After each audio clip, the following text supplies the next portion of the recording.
Clasificación B, bajo supervisión de un adulto.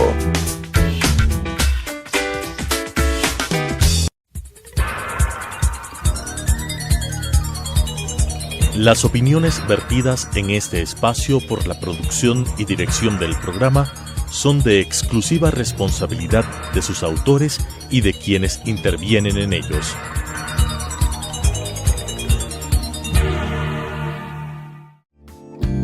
La aceptación de nuestra realidad nos dará la oportunidad de saber que estamos dispuestos a seguir adelante con lo que nos toca. Te invito a acompañarnos. Hoy es un buen día para empezar de nuevo. Telesucesos Canal 29 presenta Frente a la Vida con Juan Diego Umpierres. Gracias por acompañarme, gracias por estar. Yo soy Juan Diego Umpierres. Esto es Frente a la Vida, un abrazo gigante en la distancia, a veces en el silencio, porque los que estamos detrás de las cámaras, bueno, sentimos una especie de soledad, pero cuando vemos cada uno de sus correos, de sus comentarios, nos hacen muy feliz. Gracias por entender que este espacio es de reflexión, es para ti, que es una alternativa, que es una búsqueda, que en otro sentido es buscar la coherencia con la vida de una manera mucho más amable, esa que también se nos extravía cuando nos caemos, bueno, en dimensiones de estrés, de malas noticias, de depresiones, de melancolías crónicas que nunca terminan de salir, en función de que a veces nos venden que el mundo es muy oscuro, y resulta que del otro lado hay una claridad y una cantidad de personajes que vienen a traerte herramientas y por ende te vienen a traer buena luz. Por eso cada uno de los invitados, por eso cada uno de los casos que tú nos escriben, que toquemos en el programa, porque cada una de tus cartas, cada uno de tus comentarios los tomamos en cuenta para citar a todos estos profesionales y gente también como nosotros que viene a aportar algún tipo de idea que seguro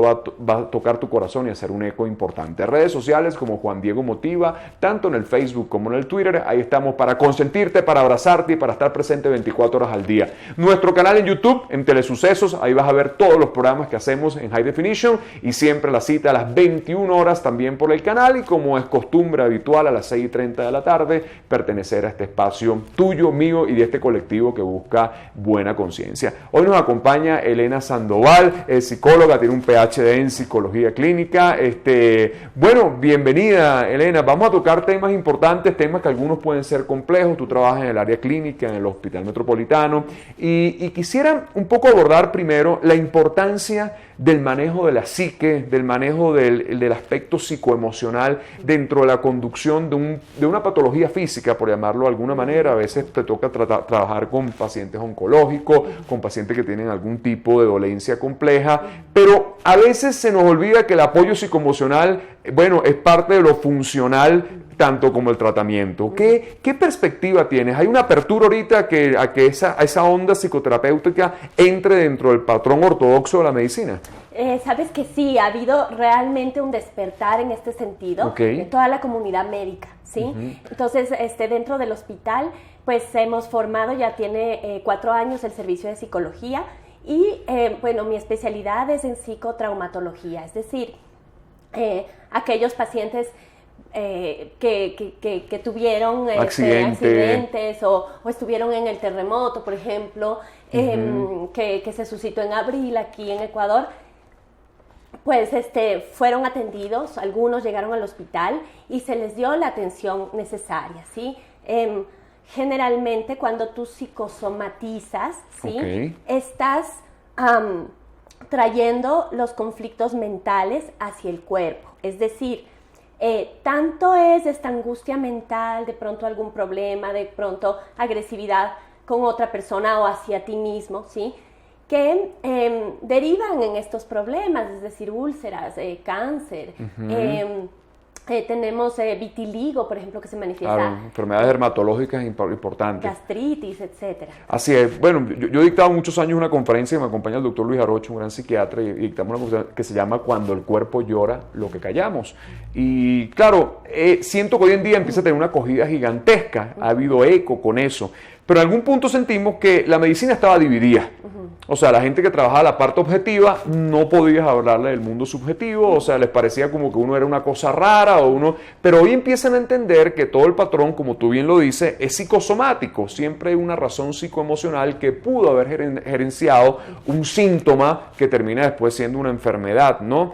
¿Qué relaciones te has encontrado ahorita que podamos decir desde el ámbito clínico donde tú dices, cuando reviso el trauma emocional o la herida emocional, pudo haber conllevado a un tipo de desorden o patología física? Por ejemplo, casos en los que una persona experimentó una violación, por ejemplo. Okay. ¿Sí? Entonces, eso es algo bastante profundo que muchas veces el trauma queda escondido, ¿sí? No tengo memoria de aquello, ¿sí? Consciente. Consciente. Pero empiezo a sentir, por ejemplo, una contractura a nivel pélvico, ¿no es cierto? O empiezo a caminar de pronto cojeando o apretando mucho los glúteos. No tengo una buena postura física, de pronto me encorvo, ¿sí? Todas estas son señales de que algo pasó. Okay. ¿Sí? Qué sé yo, quistes ováricos, problemas en la matriz, ¿no es cierto? En el útero, en el caso de la mujer. Y en el caso del hombre igual, problemas, qué sé yo, de próstata o problemas de dolor, de somatización, que tú dices, bueno, me hacen todos los exámenes y no hay nada. No hay nada orgánico. Exactamente. Claro. No hay nada orgánico, pero sí hay eventos funcionales que no están pasando o funcionando correctamente, valga la redundancia. Ahí tenemos muchos patrones, el famoso síndrome de intestino irritable, que termina siendo una enfermedad que tiene que ver indudablemente con un contenido emocional después de eventos traumáticos. Pero cuando llegas a la clínica, ¿el abordaje debería ser inmediato, pregunto yo, frente a cualquier caso? Ese abordaje de sentir de que la gente pueda tener un acompañante en un diagnóstico complicado, en un diagnóstico difícil, que sienta que esa elaboración tiene por lo menos alguien que lo pueda acompañar en el tránsito de un duelo difícil que es una enfermedad. Sí, realmente estamos nosotros como equipo llamados de emergencias, por ejemplo. Entonces, nosotros atendemos 24 horas las emergencias y muchas veces, me acuerdo, tuve un caso de una señora que había encontrado con las manos en la masa a su esposo con otra mujer. Entonces, ella estaba completamente descompuesta, insegura sobre sí mismo, tenía una crisis de pánico en el hospital. Terrible. Entonces, claro, en ese estado y en el cubículo de emergencia, pues nos llaman, nosotros atendemos, proporcionamos un acompañamiento, ¿sí? Muchas veces esos pacientes se internan y continuamos en esa internación, en el tratamiento, y es importante que miremos el sistema hospitalario, como es en otros países, por ejemplo España, tiene un sistema hospitalario que contempla el servicio de la psicología, el servicio psicológico, y entonces es increíble cómo abaratan costos los hospitales. O sea, claro. Bajan los costos muchísimo porque el uso de analgésicos, por ejemplo, en una cirugía, si tú le preparas antes al paciente hacia una cirugía, va a disminuir considerablemente. El manejo del dolor. Exactamente. Entonces, creo que es algo que todos los hospitales, sistema público, sistema privado, tiene que empezar a mirar como una ganancia. ¿Y sientes que hay ese cambio? ¿Sientes que hay apertura en este momento de entender de que lo que te dije al comienzo, que el ámbito psicoemocional es tan requerido como el mismo ámbito de la medicina objetiva, por llamarla de alguna manera? Hay una apertura y sin embargo, dentro de las formaciones académicas, yo también soy académica, he dado clases por periodos de tiempo, ¿no? En la San Francisco, en la UDL, etcétera. Creo yo que dentro de la formación académica sí se está contemplando eso. Por ejemplo, en odontología, fue la última cátedra que yo di, ya se está contemplando eso, ¿sí? En la formación, sí, en el hospital igual, en el hospital estamos en un... Me hace recordar, me reí ahorita porque yo tengo un gran amigo psicólogo venezolano, el doctor Víctor Anram, que es un maestro extraordinario, y él aprendió toda la parte de hipnosis, ¿okay? No la aprendió en la escuela de psicología, sino que la aprendió en la escuela de odontología, porque no anestesiaban, sino que utilizaban la hipnosis para procedimientos incluso de cirugía odontológica, ¿no? Entonces, fíjate como todo sí va relacionado de alguna manera, ¿no? Qué interesante. Sí, realmente sí lo utilizan, es bastante efectivo. Okay. ¿Sí? No está tan avanzado como para dentro de un pregrado, por ejemplo, decir, bueno, vamos a enseñar hipnosis, realmente enseñamos la parte básica de atención al paciente, de manejo del dolor y todo el tema, pero sí es algo que hay una apertura. Cada vez hay más conciencia, los médicos que vienen formándose de afuera o que están formándose aquí ya reciben ese tipo de información. Así es. Vamos a la próxima parte a seguir elaborando. Esto es todo un tema maravilloso de cómo la medicina, cómo la psicología, cómo el ámbito emocional tienen que ir de la mano para que ese paciente pueda tener una resolución a esa herida de vida, a ese conflicto y pueda llevar una buena sonrisa al final de todo el procedimiento. Hoy conversamos con Elena Sandoval, ella es PhD en psicología y la tenemos aquí frente a la vida para llevarte herramientas positivas maravillosas. Regresamos frente a la vida, hoy hablando con Elena Sandoval, una PhD en psicología, y hablándote del ámbito de cómo poder integrar a la medicina, a la psicología, dentro de procesos complejos también. Ahora te pregunto los familiares, porque no solamente, indudablemente, quien padece y siente la enfermedad, bueno, es el que la tiene, digo yo, no, uno puede compartir el dolor, compartir el duelo, pero quien la siente es solamente ese paciente. Pero también el entorno familiar, en algún momento, bueno, se siente tocado, se siente herido, se siente dolido, y muchas veces ellos son los que van a tener que acompañar todo el recorrido. ¿Cómo podemos apoyar a las familias en este camino? Bueno, en realidad, generalmente el problema es del sistema, ¿sí? Total.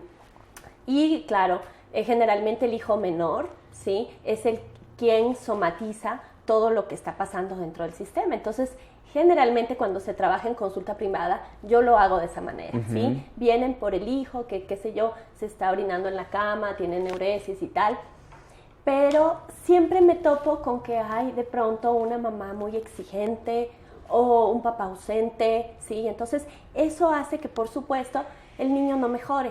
Claro. ¿Sí? Por más que yo me mate en las terapias, la terapia de juego en arena, la terapia de sonido, que por aquí, que por ahí. El sistema sigue dañado. El sistema sigue dañado. Entonces, eventualmente, ya cuando hemos procesado con el niño algunas sesiones, yo invito al padre, a la madre a conversar, ¿sí?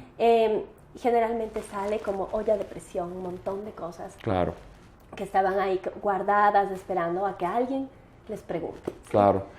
Y eso pasa incluso también en las enfermedades. Hay unas lealtades sistémicas que, más allá de que la predisposición genética exista, bueno, vienen también por esas lealtades que no se han terminado de romper y que siguen en el inconsciente, a veces jugándonos algunas trampas, ¿no crees tú? Sí, totalmente, totalmente. Hay unas lealtades que, claro, toca realmente hacer un corte de patrones, hacer un proceso en el cual tú realmente dices, ok, listo.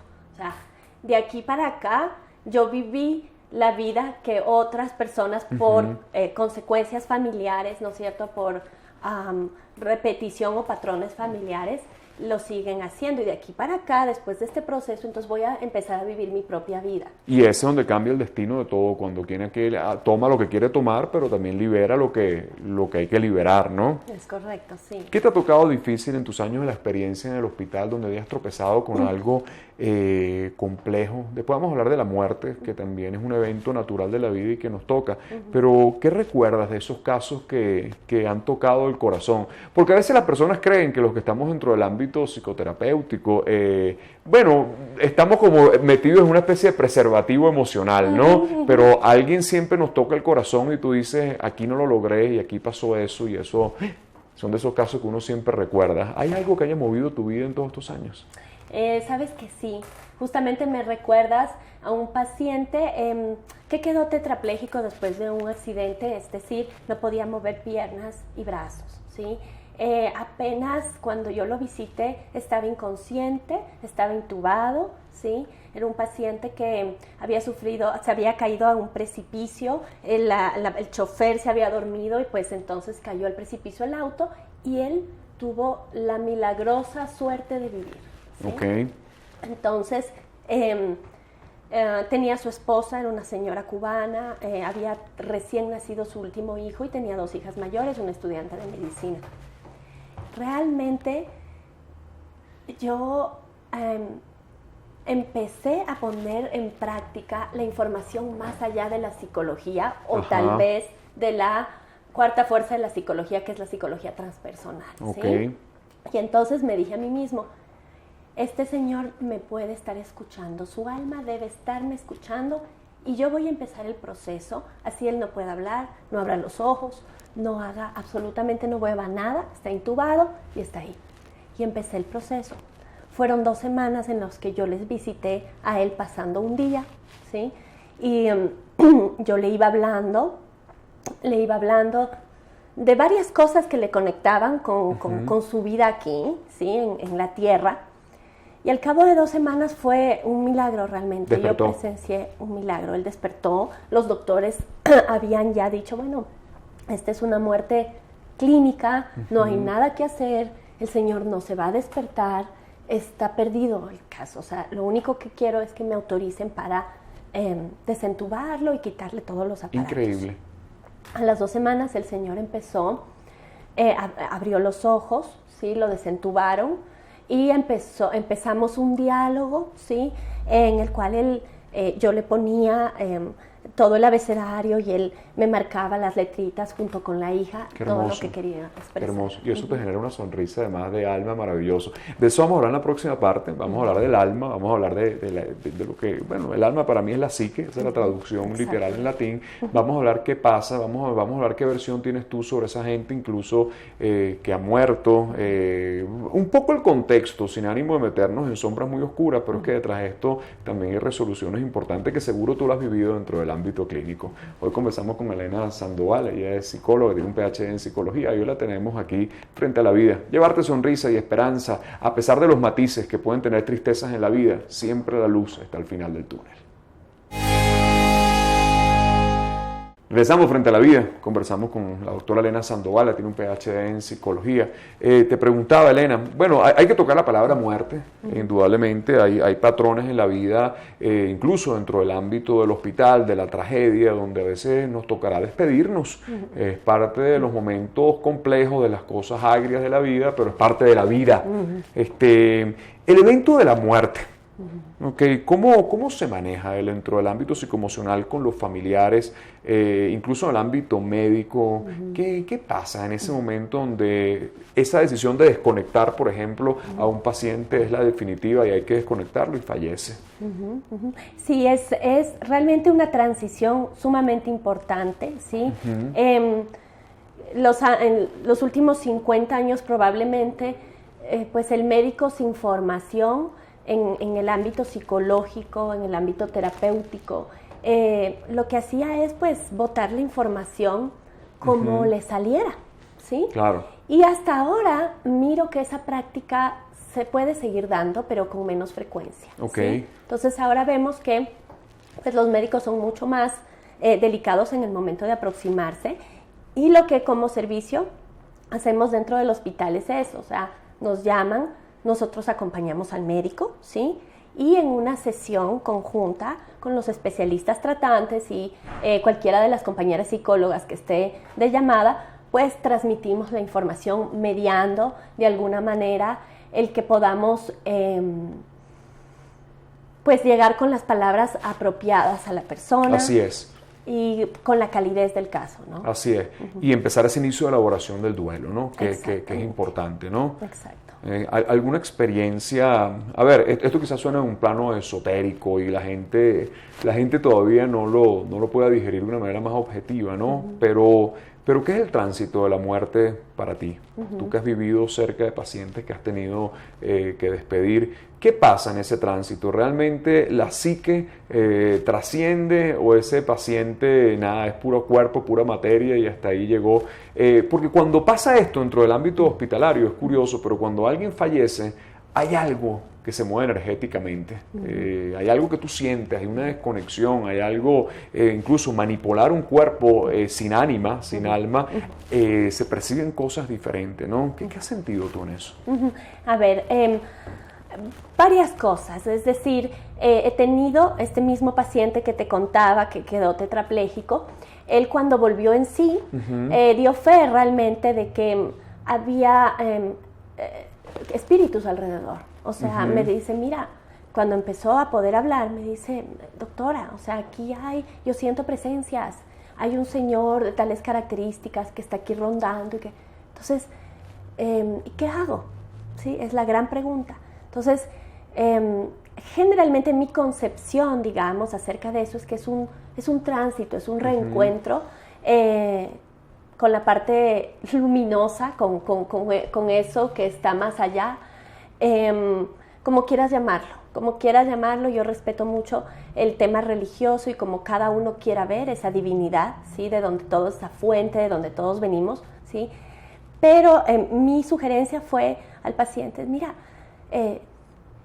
ora y pídele a esa persona que busque la luz, ¿sí? Okay. Porque todos somos seres de luz, ¿sí? Entonces, lo único que tienes es que mostrar esa intención, ¿sí? Desde tu corazón y desde tu mente, desde tu conciencia, para que esa persona se reúna con lo divino, con aquello que de alguna forma todos sentimos y pues estamos conectados desde el inicio de la vida hasta el final de la vida. ¿Sí? Ahora te hago otra pregunta. Los pacientes que andan a veces, bueno, a mí me gusta el concepto de fase terminal, me parece un concepto muy chocante y soberbio. Creo que eso no lo decidimos los seres humanos, pero vamos a utilizar el término que se usa dentro del ámbito médico, ¿no? ¿Hay momentos que te toca prepararlos para esa despedida? ¿O siempre es buscando que entre en un camino de posibilidad en la vida? ¿O hay momentos donde tú sabes que, bueno, que ese paciente va a llegar a fallecer en algún momento, ¿no? ¿Se prepara también para la muerte alguien? Sí, de hecho, la vida es una preparación para la muerte. Tú vives como quieres morir, ¿sí? Y el estar consciente todo el tiempo de que en cualquier minuto tu tiempo se acabó, ¿sí? Nos da otra relación con la vida, ¿sí? Mientras más podamos ser conscientes de eso, es mucho más grande la vibración que vamos a emanar, ¿sí?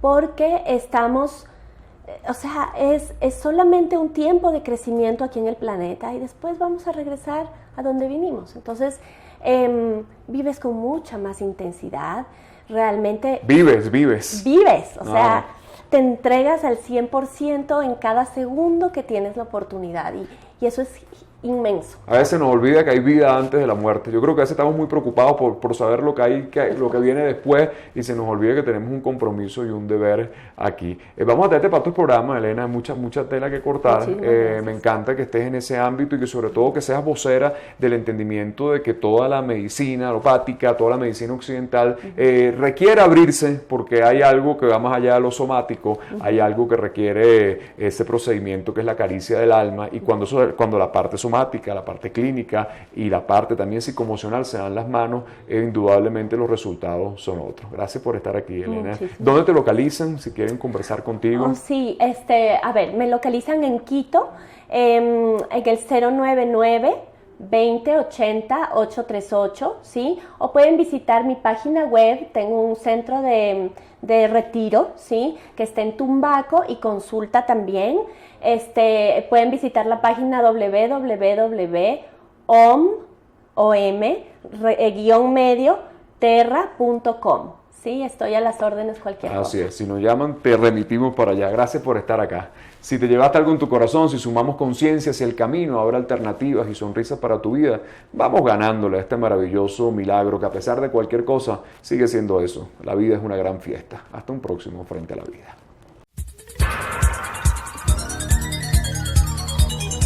Las opiniones vertidas en este espacio por la producción y dirección del programa son de exclusiva responsabilidad de sus autores y de quienes intervienen en ellos.